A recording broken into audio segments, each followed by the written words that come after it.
Kinshasa, capitale de la République démocratique du Congo.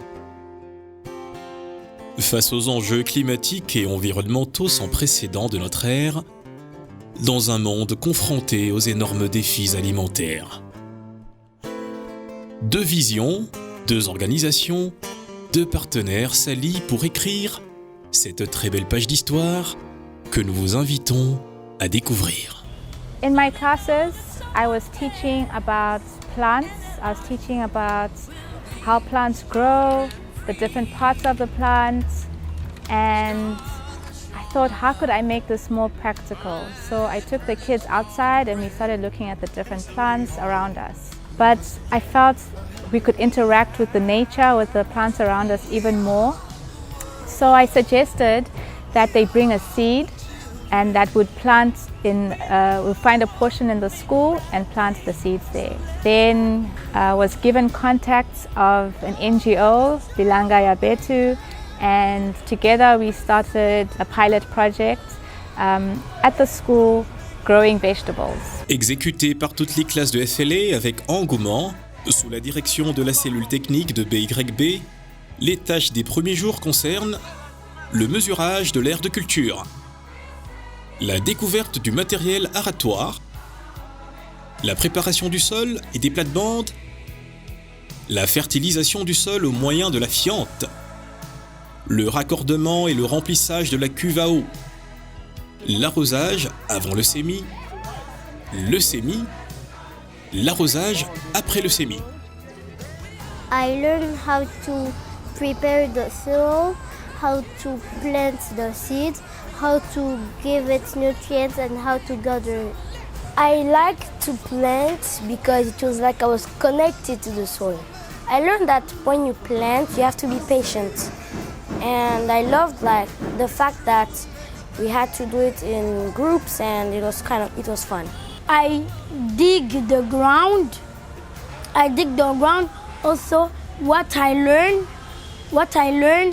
is we have to water plants every day, otherwise they will die. It's my favorite activity. Au bout d'une semaine, des plantules apparaissent. Peu à peu, le jardin scolaire commence à prendre forme et à devenir une partie de la vie de ses enfants. Avec l'encadrement quotidien de l'ingénieur Arsène Kisanga de Bilanga ya Betu, une relation étroite se tisse entre ces agriculteurs en herbe et leur petite exploitation, plus qu'un jardin ordinaire. Le matin, ils y accourent pour constater l'évolution des plantes. C'est sans doute leur façon de les saluer. À la récréation comme à la sortie, ils se donnent rendez-vous au jardin pour le sarcler et l'arroser. Ils ont vraiment du mal à s'en détacher pour rentrer à la maison. Arrive enfin le moment tant attendu, la récolte. D'un espace vide au départ, qu'ils ont su transformer avec l'accompagnement technique de BYB, les futurs leaders recueillent des légumes frais.